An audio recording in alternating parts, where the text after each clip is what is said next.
Hey guys, how's it going? Hope you guys are doing well as always, and before we jump into the video, I would like to say a huge thank you to everyone who have been supporting the channel, and it's because of you guys that we managed to hit 1000 subscribers, and I am really thankful for that.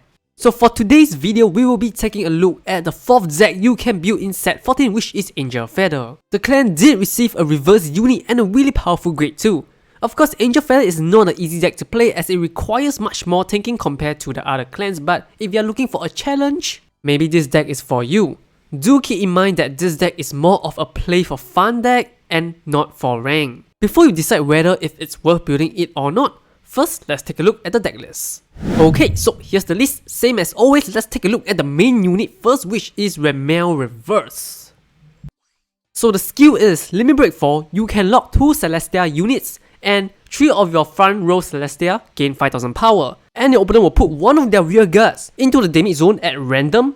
Of course, it's gonna prioritize the back row first, and then they will put a random card from that damage zone to the drop zone, so it's kind of like a retire one. The second skill for this card is when either player's card is put from their damage zone into drop zone, this unit get power plus 5k.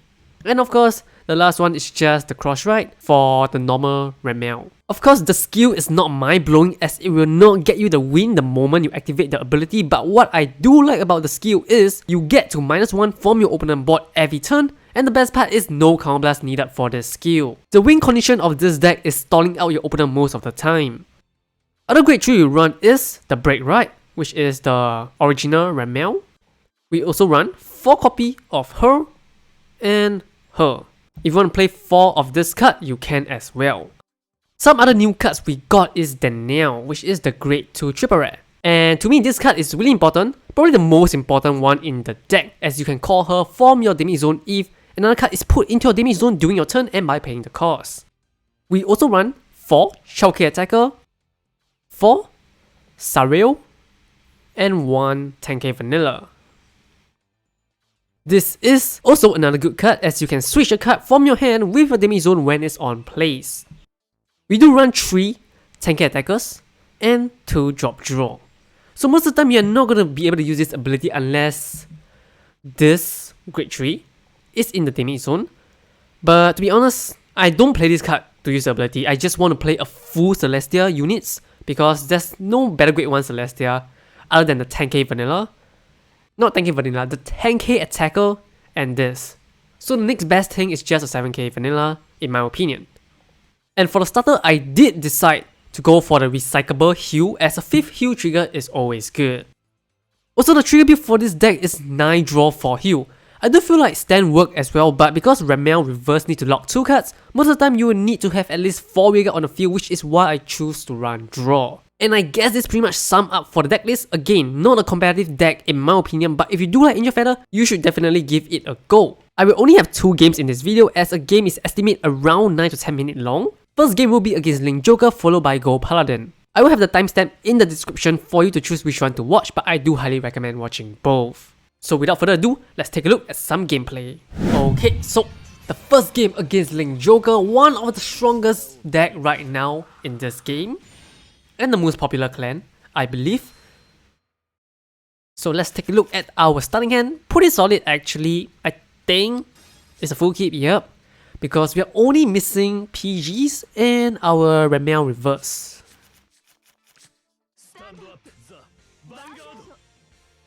So this matchup, I don't think is favored for us since they can lock our units, and if they lock 2 or more units, then it's hard to actually use our Ramiel Reverse skill to lock 2 and then have more front row attackers, because by the time we do that, we pretty much have no attackers anymore. So the game plan for this game will be stalling out my opponent because it's Link Joker. But Link Joker have a lot of resources, but the moment they run out of counter blast, that's where I'll start to stall him out and hopefully grind him. That is why Angel Feather games mostly take around 9 to 10 minutes or even more. So here I'm gonna take the slow approach here, and I did decide not to boost because once I go into my Ramiel break, right, with the pairing of the boost, it's gonna be a 17k column. So here, luckily he don't have his Morbius Breath, which I don't think most people run. At most 1, I don't think 4 is necessary. at this point of the game, or this meta. And check a heal, so good for him. And you can see our damage zone is looking pretty good. We got one of the Grade 3, where we need it in the damage zone to actually activate the effect when it's on the Vanguard. And we also have a PG which we can hopefully get by using our Grade 1 skill. But there's no rush getting a PG since we are only at 2 damage. And we check a heal. Luckily we didn't heal our PG away, so at least it's okay, it's just a Grade 3. Since most of the time you are gonna break right using your Ramiel Reverse and not that Grade 3. And here we draw the Grade 3 that I'm mentioning. So pretty much the Grade 3 that I just drew is your backup win condition. Since it have a +1 critical if the condition were met, and you can hopefully finish off your opponent from 4 damage. And as you can see, my opponent is taking the super slow approach. He's swinging his Vanguard to my rear guard. That is very interesting. No clue why he did that. Maybe he have a Grade 1 hand, a PG hand, no clue. And we did draw our break right unit, so that's good. And here, I would love to call the Grade 1. And I would love to call my... Yeah, I would like to call my Grade 1 behind my Vanguard to make a perfect 21k column. Because I want to push as much damage as I can, since this deck have no one-turn swing potential. And here, I'm not going to use the skill. So Angel Feather is a really hard deck to play. You have to think what you want to do. So most of the time, the Grade 2, you want to use the skill to get PG or even Danielle into the damage zone. But I choose not to because I don't see the point to do it at this moment, as I have another one in my hand. And here my opponent have 2 PG in his damage zone. That means it's looking pretty good for us. So here he's probably going to break right, I assume, because it's at 4 damage. But luckily we are only at 1, so we still have some time to get more resources and grind our opponent out.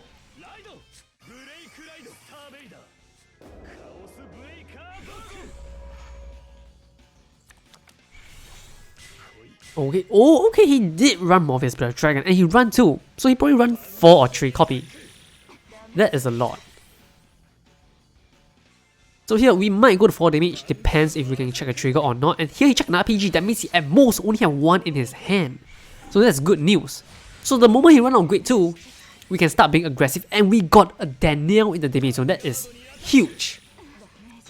Because if we can manage to add a card into the damage zone, we can count +2 and Superior Core Danielle. And because of our break right, we can actually do so. So obviously the break right is not that impressive, it's just a look at top 3, add 1 card to the damage zone, and then switch 1 card from your hand with your damage zone. But it's the small things that matter. And here, we got a free Grade 2. How good is that? That is why I say Danielle is super important and pretty much the strongest triple rare in Angel Feather, in my opinion. But I would love to see a +3k when Superior Core, but sadly it does not have it.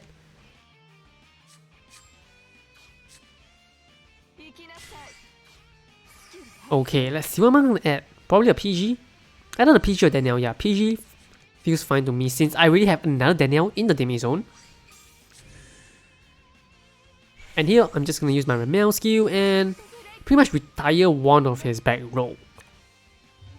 And because there's really not much of a cost for us, so it's always a -1 and a gain 1 for us.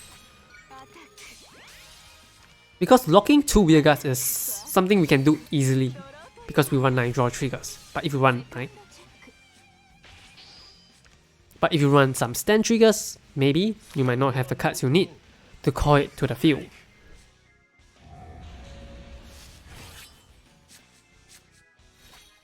Okay, so here he did decide to go for the limit break. That means I'm gonna have an open column. So I'm gonna have 2 attacks again. So here I'm hoping he don't have 2 more Grade 2s because I want to slowly push him to 5 and then 6 damage. Okay, that's 1. Does he have another one? I feel like he have it though, but it's okay, it's okay. We have 2 PG in our hand, 1 in the damage zone, so potentially we have 3 PG, so we still have a lot of time. And here he did decide to limit break, not limit break, to use his second skill, which is to lock 1 card by discarding 2 Star Vader. And if you notice, he discards 2 Grade 3.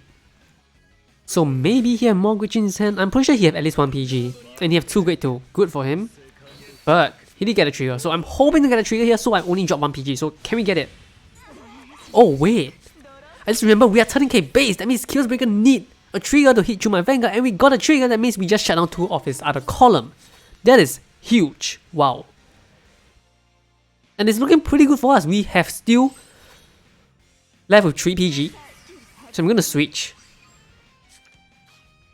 and get my PG, and then Counter Blast 2 to Superior Call my grade 2.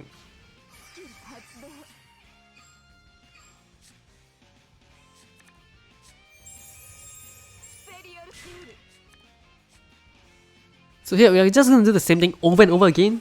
Limit Break, lock 2 card, retire 1 of his back row, and if you keep doing this like more than 3 times in a row, your opponent hand size will slowly decrease to the point where he might actually even call a boost, like a PG down if they want to go for the kill.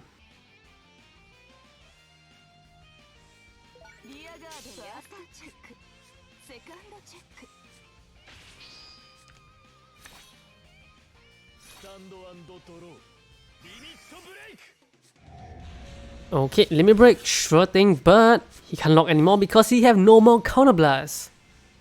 And that's where we actually shine, because we don't use Counter Blast beside our Danielle. And sadly, Link Joker don't have Counter Charge just yet, otherwise they might be a little bit too good in the current meta right now.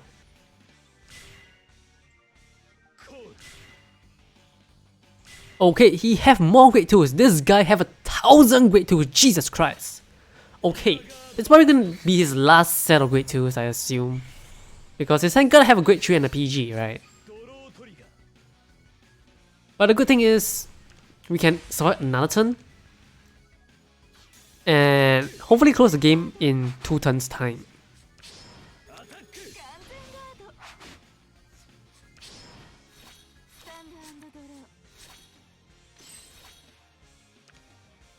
So here, same thing again. Limit Break, lock 2, burn 1 back row. So I feel like this deck is good against deck that rely on grade 1s, like Nova Grappler and Aqua Force.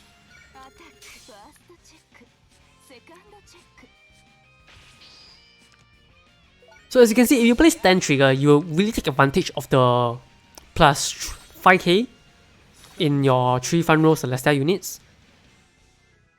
So it's up to you if you want to play Stand or not. But if you want to play Stand, I highly recommend maybe 3 or even 4. Definitely play more draw than your Stand, because you want your Stand in your late game, so you don't want to check them in your early game, so that's why you run lesser copy. So here, I did decide to not give him 1 Counter Blast, because I don't want him to lock, because my plan is to close the game out from 4 damage. And I'm just assuming he don't have any more grade 2s, that's why I do this play. Okay, that's 1 grade 3, that's good. And that's another grade 3, that's awesome! And he only have 1 card in his hand, that means that's a PG. And we have 3 attacks. So if you don't damage check a trigger, we can actually win the game.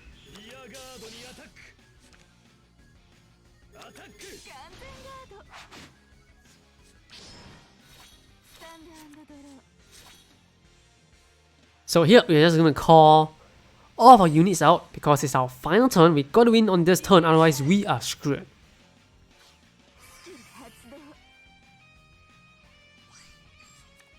So here I'm just gonna add a PG, really doesn't really matter, just milling or thinning 1 card from our deck.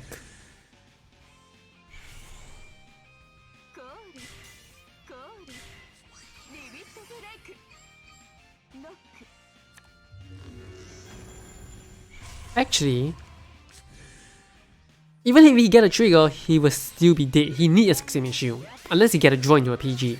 Okay, that's his shield, and I think that's his last one if I remember correctly. Okay, yep, I guess that's game. He have no more heal, and you have 1 PG. And this most of the time how you're gonna win against your opponent, just grind them out of resource as shown. And I guess this concludes game 1, so now let's take a look at the last game. Okay, so game 2 will be against Gold Paladin, which can generate rear guards really quickly. So it might be a bad matchup for us because we can keep retiring his back row, but at the same time he can respawn his back row easily. So this hand, looking pretty good, but I think I'll just keep a 1, 2, 3, throw my Danielle away because I want to hopefully damage check into the damage zone, or even switch it into the damage zone or something like that. So not a grade 2 you want to ride.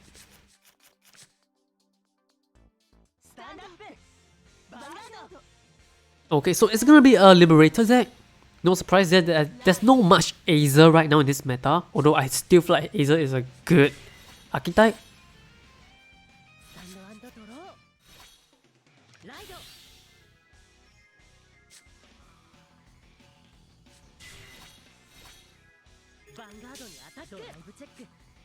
Okay, 1 PG down, 3 to go.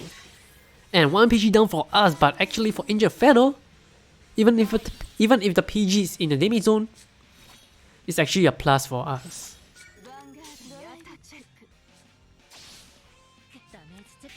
Okay, 2 PG down. That's a little bit too quick for our opponent, but that sucks for him, I guess.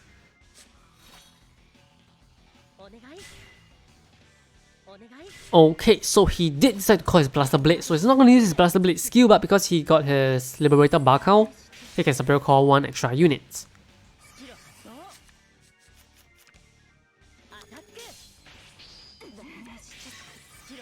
And no trigger for us, that's really sad. I'm hoping to get at least 1 draw trigger because our hand is looking really low.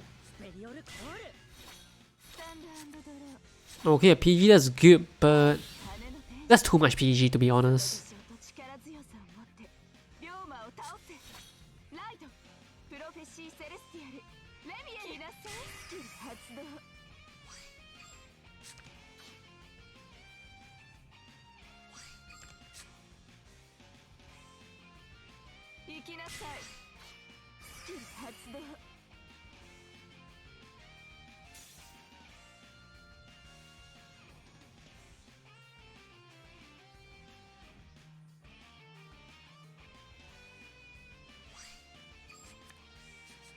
Okay, so I just add a Ramiel into the damage zone, which I think is a mistake because I'm gonna discard whatever I add into the damage zone because it's face down, since I need the 2 counter blast to Superior Call the Danielle for my damage zone. So I feel like I should add a card that I don't really want in my damage zone. So a slight misplay there. But no surprise, when you're playing Injured Feather, you're gonna do misplay most of the time unless you're super experienced, which I am not. So here, let's hope we can push him to 3 damage. Good, no trigger. Okay, a draw is what we needed, and we did draw in our Ramiel Reverse, so that's good.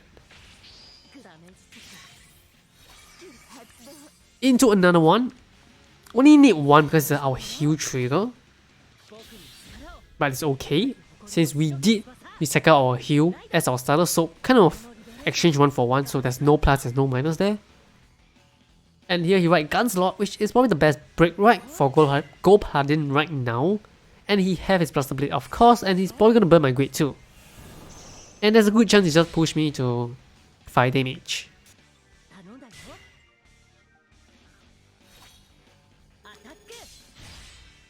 Wait, that's weird. That is definitely not a good ordering. Why did he do that? Because if I get a trigger now, he can't even touch me. Okay, he got punished. He got freaking punished. He should swing his Blaster Blade to my rear guard because he's greedy and he wants to Superior Call 1 extra unit. And that is why this happened. And what can I say? He deserved it. And here we go, break right into our Ramiel Reverse. Sadly no animation because for some reason I thought Suiko Reverse is the one with animation, but I think it's Rekka. No idea, man. So here I'm just gonna put something that I don't really care because I just want to get my... You know what, I can get my grade 1. Yup. And then use my grade 2 8k to counter blast 1 to Superior Call, not Superior Call, to put a Danielle into the damage zone, and then use my grade 1 to exchange 1 card and then Superior Call a Danielle for my damage zone to the field. And that's probably the best combo we can do in this deck.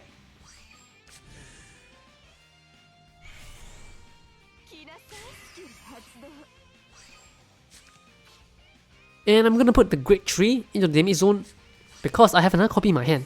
That means I can utilize the effect if I want to.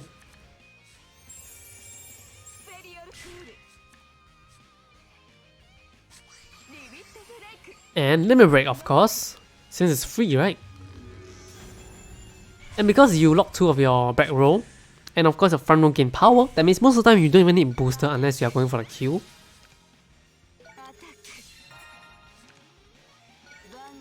So here, sadly, I think my opponent is still ahead even though his hand size is low. because it's at 4 and he can potentially push me to 5 this turn.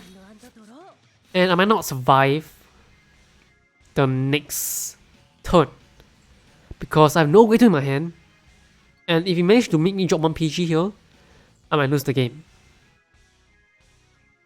So I'm really hoping he don't have a Blaster Blade in his hand right now.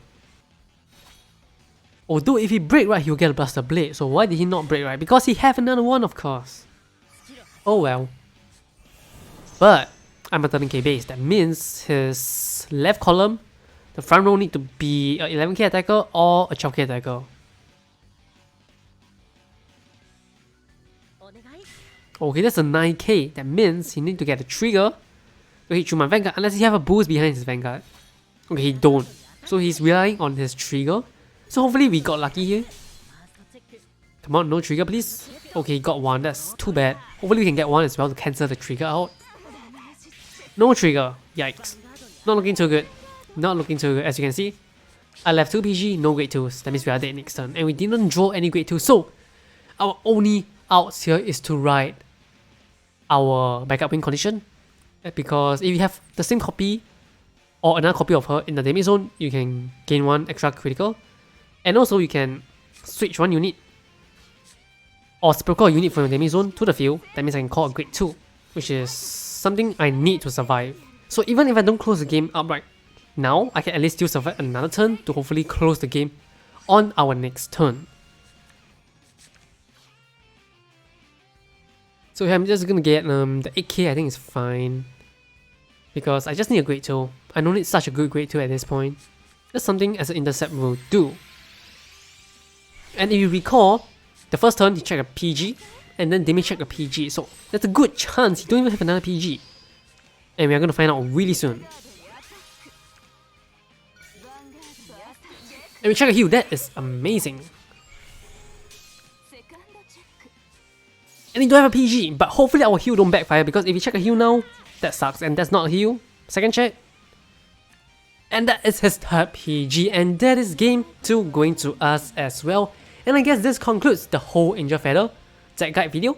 So same as always, do make sure to leave a comment down below letting me know your thoughts about Angel Feather in the current meta or even Ramiel Reverse in general. And I guess this should be it. Thank you for watching and stay tuned for the next video. Goodbye.